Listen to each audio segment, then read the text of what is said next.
In the third week of November 1944, a German signals engineer stood in a command bunker on the Western Front and read an order he could not make sense of. He read it once and assumed he had misunderstood the wording. He read it a second time and assumed there was a clerical error. He read it a third time and understood that there was no error at all. The order forbade the lighting of any open flame and the preparation of any hot food in daylight hours within the forward defensive zone. He was a man trained to believe that every problem had a correct solution and that the correct solution could be calculated. That was the foundation of the engineering culture he came from, the culture that had built the most disciplined fighting force on the continent. And the army he served had always understood something very basic about war. You feed the soldier. The German military had spent decades refining the science of frontline nutrition. It had ration categories sorted by assignment and theater, computed down to the calorie. It had a doctrine that every soldier should receive at least one hot meal a day. It had built a field kitchen so reliable that the men had given it an affectionate nickname, the goulash cannon, a wood-fired kettle on wheels that could turn out stew and soup and as much as 90 liters of coffee at a time. The system existed, the cooks existed, the kettles existed, and now the staff had put in writing an instruction not to use any of it. Look closely at what that order was actually asking, because the absurdity of it is the whole point. There was food in the supply train. Not enough, never enough by this stage of the war, but there was food. There were potatoes and dried vegetables and whatever the regiment had managed to draw. There were cooks who knew exactly what to do with it. And it was cold, not cold the way a kitchen back home is cold before the stove is lit. It was a Belgian and German border winter, deep frost, men sleeping in holes scraped out of frozen forest floor, the kind of cold that pulls the warmth out of a body hour by hour until the body has nothing left to give. In that cold, a hot meal is not a comfort. It is the difference between a soldier who can still close his hand around a rifle and a soldier who cannot. And the order said no fire, no hot food. Not because the army had run out of compassion, and not because some local commander had lost his nerve. The signature on the order was not the signature of a panicking man. It was the signature of a professional, an officer who had studied war for years, who knew precisely what he was taking away from his own men and who had decided to take it away anyway. That is the part that does not fit. A frightened officer makes a foolish order. A competent officer who issues an order this cruel is telling you something. He is telling you that the alternative was worse. Hold on to that, because it is the thread we are going to follow for the next hour. This was not one strange document from one strange corner of the line. If it had been, it would be a footnote, a curiosity, a single bad decision in a war full of them. It was not. Across the Western Front in the late autumn and winter of 1944, the same instruction appeared again and again in different words from different headquarters, all pointing in the same direction. Keep the fires down. Cook in darkness, if you cook at all. Do not let smoke rise from your position in daylight.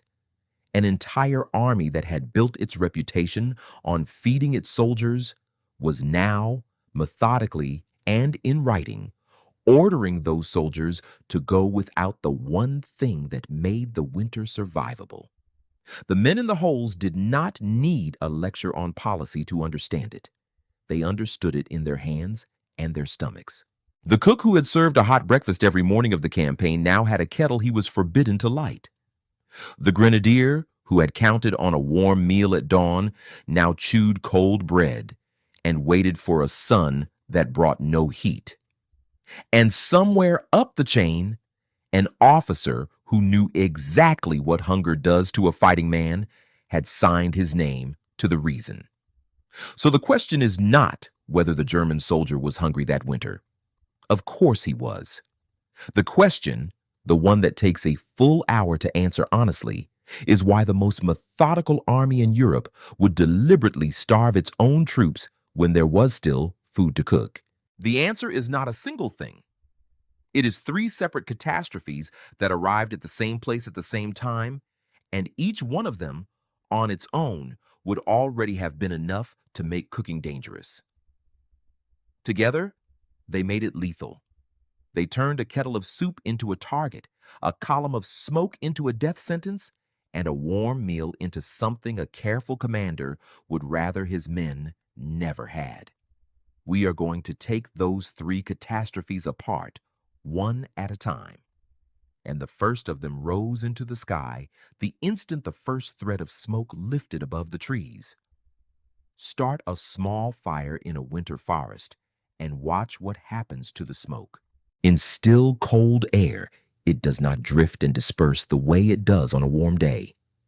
It rises in a thin, straight column, gray against the white, and it holds its shape.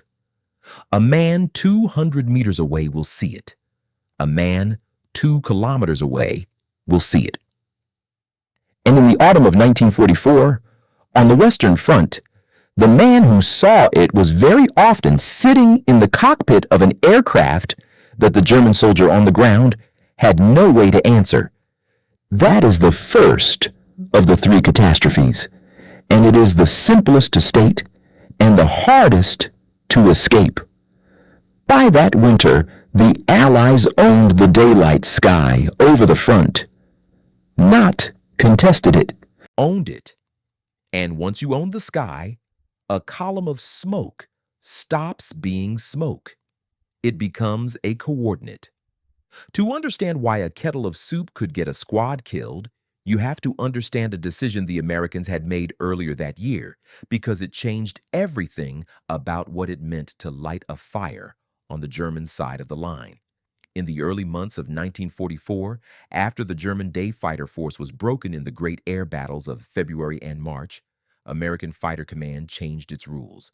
Escort fighters, after they had finished shepherding the bombers, were no longer required to fly straight home. They were turned loose. They were given permission to descend and attack anything on the ground that moved or smoked or looked worth a burst of machine gun fire. The men who flew those missions called it armed reconnaissance. The men on the ground who lived under it called it something else. The effect was immediate, and it was measured. The German National Railway reported that by the late spring of that year it was losing, on an average day, more than 40 trains to roving Allied fighters. More than 40 every day, shot up by aircraft that had simply gone looking. Now carry that same logic down from a locomotive to a cook's fire. The pilot hunting a target of opportunity does not need to know what is burning. He needs only to know that something is burning where the enemy is, and a thin gray column in still winter air tells him exactly that. The smoke does not just reveal a kitchen. It reveals that men are gathered around that kitchen, which means it reveals a position, which means it invites a strafing run, or worse, a call to the artillery that turns one fire into a grave for everyone near it. So picture the German cook trying to do his job under that sky. He is not a fool, and he is not a coward. He is a tradesman with a problem, and the problem has no good answer. He has a goulash cannon, a wood-burning kettle, an honest and well-engineered piece of equipment that was designed in a different war for a different sky. It was designed when the question was how to feed 125 men efficiently, not how to feed them without being seen from the air. And there is the cruelty of it. The kettle cannot be made to not produce smoke. Burning wood makes smoke. That is physics, and physics does not care about the tactical situation. So the cook improvises the way soldiers always improvise. He learns to work in the dark, lighting his fire only before dawn or after dusk, racing to get the food hot in the narrow window when the sky is too dim for a pilot to hunt, He stretches a tarpaulin over the fire to break up the column and spread the smoke thin before it can climb. He digs the stove down into a pit so the body of the fire sits below ground level and only the heat escapes upward. He chops his cooking into the smallest possible batches so the fire never has to burn long. Every one of these is a real technique, and German cooks really used them, and they bought a little safety. But notice what every single one of them is.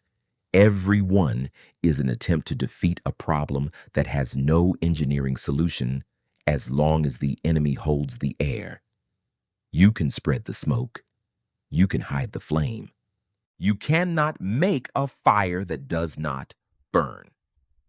This is the moment where the German in engineering mind ran into a wall it was not built to climb. That mind was trained to believe there was always a better design, a cleverer fitting, a more efficient arrangement that would solve the thing. Make the kettle better insulated, the men used glycerin in the walls of the cooking pot to hold heat. A genuinely smart idea. Add a separate vessel for frying. Refine, improve, optimize. The whole culture was built on the faith that careful design beats brute circumstance. And here, for the first time, careful design simply did not. There was no version of the field kitchen that could feed a company a hot meal in daylight without announcing to the sky exactly where that company was. The problem was not the kettle. The problem was who owned the air above the kettle. And that was not something a better kettle could fix. And so the first layer of that impossible order stops looking like stupidity and starts looking like grim arithmetic. The staff officer who forbade daylight cooking was not failing to feed his men. He was weighing a hot breakfast against a column of smoke, and he had decided that one warm meal was not worth a strafing run. But smoke was only the part you could see. The cook who solved the smoke, who waited for darkness and did everything right, could still lose his men by morning. Because there was a second signal rising off that fire, one no tarpaulin could ever cover, and it traveled in the dark. Here's a German cook who did everything right. He waited for the dark. He stretched the tarpaulin over his fire and sank the stove into a pit and broke his cooking into small batches. He defeated the smoke. He gave his company a hot meal in the narrow safe hour before dawn, and he was proud of it because it was a hard thing to do well. And by the next morning, a part of his company was gone. Not because a pilot saw his smoke, the pilot saw nothing.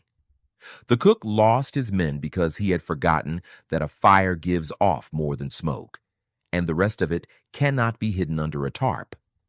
This is the second catastrophe, and it is the one the engineering mind tends to miss because it is not about the thing you can see. It is about everything else a kitchen leaks into a quiet forest. Sound, smell, light, heat, footpaths in the snow.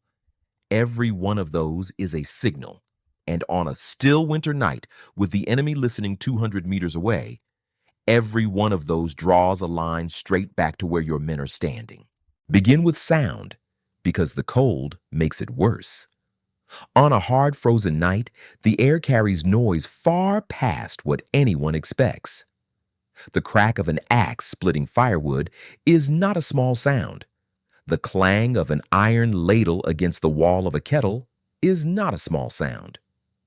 The murmur of a dozen men who have come up out of their holes to collect a hot meal, the scrape of mess tins, the low talk, all of it travels. And on the other side of the line, the enemy was not guessing. Listening posts existed precisely to catch this. Men whose whole job in the freezing dark was to lie still and map the enemy by ear. A kitchen is one of the noisiest things a frontline unit does. It gathers men, it involves metal, it requires chopping and stirring and pouring. The cook who has silenced his smoke has not silenced his kettle, and the kettle is loud. Then there is smell, and this one is almost unfair, because the better the food, the worse the betrayal. Hot food on a windless morning does not stay where it is cooked. The scent of it drifts low across the ground, across the frozen gap between the lines, and to a hungry man on the far side, it is unmistakable. But the danger is not that the enemy gets hungry. The danger is that the smell, like the smoke, draws a line. A trained observer downwind of a hot meal knows there is a kitchen, and a kitchen means a position, and a position can be marked on a map and handed to the guns. The cook cannot cook food that has no smell. Once again, the problem has no fix. The very success of the meal, the rich smell of something hot in a frozen wood, is the thing that gives it away. Light is the third leak, and the dark does not protect it the way the cook hopes. The glow of an open flame at night is visible far past the little circle it seems to light. A flicker through the trees, a reflection off a tarpaulin or a man's face bent over the fire, a brief flare as fuel catches, any of it can be caught by a watcher in the right place. The cook has chosen darkness to hide from the sky, but darkness is exactly what makes a small light carry, and the flame he needs to cook is the flame that marks him. And then there are the things that linger after the fire is out. The heat itself rises off the site for a long time.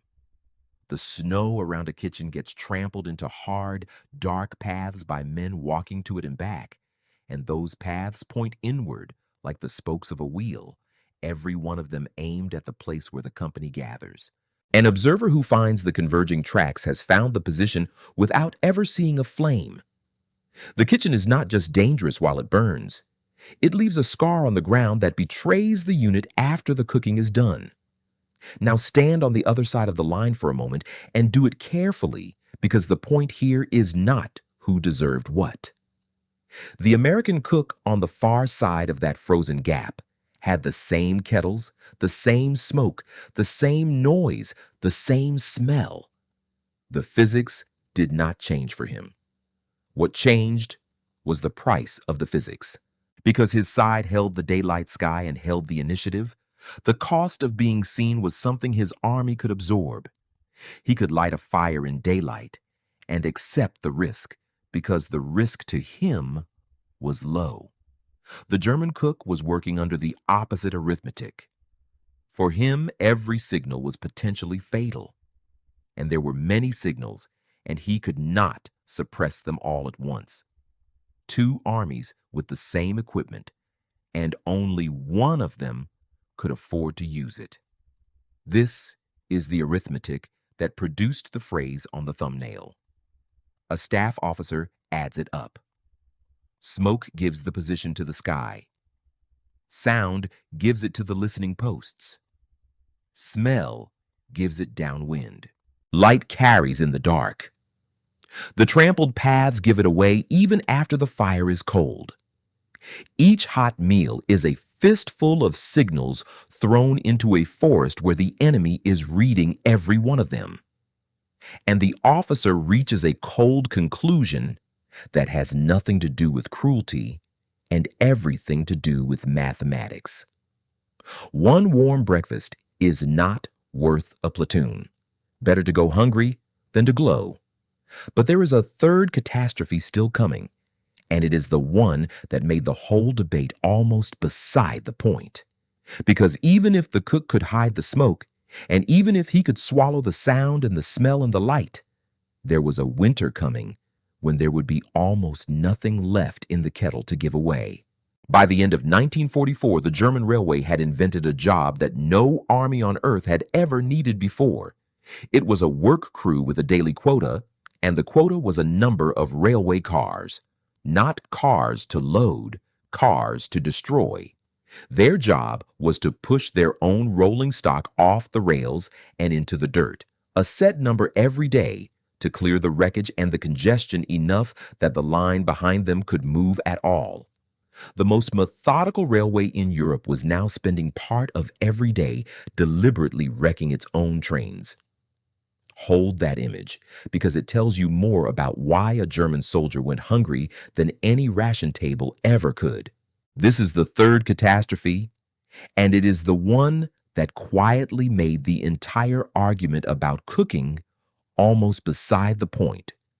We have spent 2 chapters on whether a cook could light a fire without being killed for it. But there is a colder question underneath that one.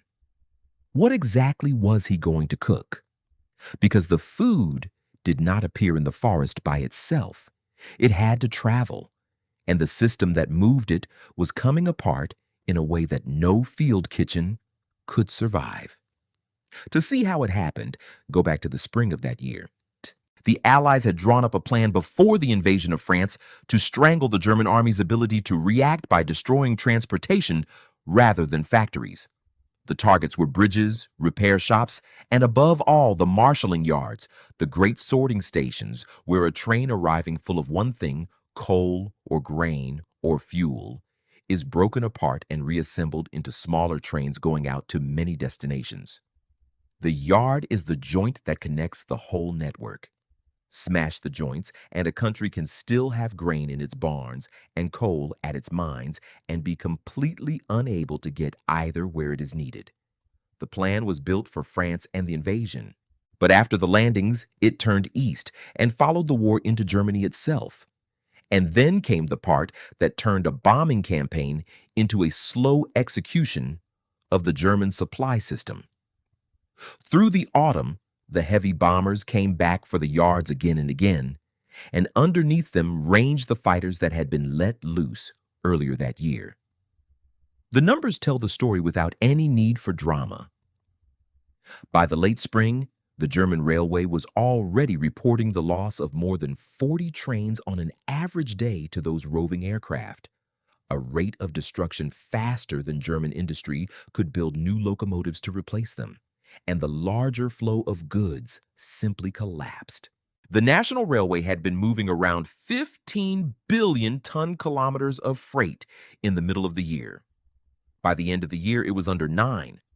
That is not a dip. That is the circulatory system of an economy losing a third of its blood in a matter of months. This is where the German engineering mind ran into the same wall it had hit over the Cook's fire, only larger. The men who ran the railway were superb. They patched cut lines with astonishing speed. They repaired by night what had been broken by day. They were not beaten by incompetence. They were beaten by arithmetic, because every night the bombers returned and undid the day's repairs, and the bridges, once dropped, took far longer to rebuild than a stretch of torn track. There was no clever fix, no better repair method that could keep pace with an enemy who could damage the network faster than any crew alive could mend it. One of the Allied air commanders put the whole thing into a single sentence. The Germans, he said, could build their factories underground, but their lifelines stayed on the surface. Everything they made still had to move across open rails, and the rails belonged to whoever owned the sky above them. Now bring it all the way down to the cook in his pit in the frozen forest. The chain that was supposed to put potatoes and meat and fuel in front of him ran along those same rails. The fuel for his fire, when there was fuel, rode those trains. The food for his kettle, when there was food, rode those trains. And those trains were being shot off the tracks by aircraft, stalled behind dropped bridges, and shoved into the dirt by his own countrymen just to keep the lines from seizing up entirely.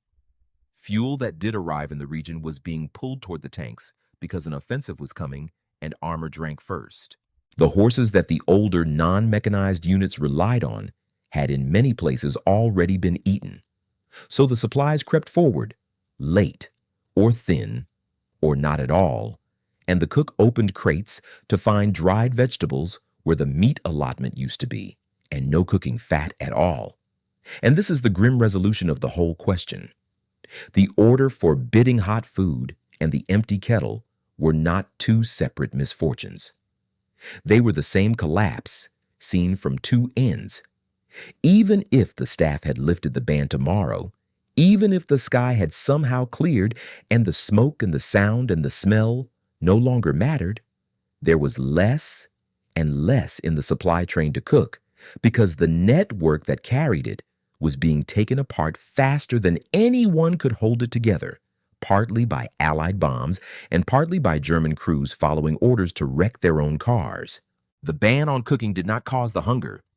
It only put an official signature on a starvation that the broken railways were already delivering. But none of this, not the sky, not the silence, not the wrecked trains, explains the deepest reason the German soldier was starving. For that, we have to go back 3 years to a calculation made on paper long before the first fire was forbidden, a calculation in which this entire army could only ever eat so long as it was winning. To understand why a German staff officer signed an order starving his own men in the winter of 1944, you have to go back 3 years to a calculation made on paper long before the first cook was forbidden his fire. And the calculation had one condition built into it that almost nobody said aloud. This army could only eat as long as it was winning. The food and the victory were the same thing. On the day the winning stopped, the eating would stop with it. The order forbidding the fire was, in the end, nothing more than a receipt acknowledging that the condition had finally failed. Go back to the foundation, because the field kitchen we have been watching was built on it. The German system of frontline feeding was genuinely excellent, methodical, and well-engineered. The wood-fired goulash cannon, the ration tables computed by theater, the doctrine of one hot meal a day. But that whole apparatus was designed for one kind of war, a war of advance, in which an army moving forward feeds itself in large part from the land it takes. The supply did not have to stretch all the way home if the front kept rolling into new country with new barns and new fields and new herds. The kitchen was a tool of conquest, and it worked beautifully as long as there was conquest to feed it. And the planners knew exactly what they were building. The strategy of feeding the army from occupied territory was not an improvisation.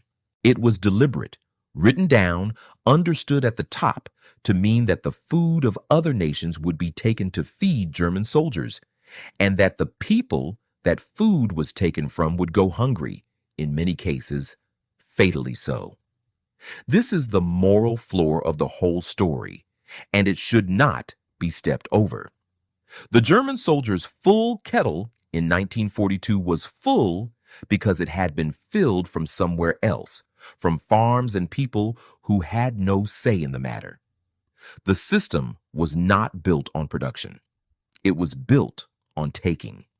And a system built on taking has a flaw that a system built on production does not. It shrinks the moment the taking stops. In the summer of 1944, the taking stopped on both fronts at once, and it is important to say plainly why. In the West, the Allied armies landed in France and began driving the Germans out of the territory that had been feeding them. In the East, the Soviet Union launched an offensive of enormous weight that shattered an entire German army group and rolled the front back across the very farmland the German war machine had been living off. These were not small setbacks. They were the engine of the food collapse.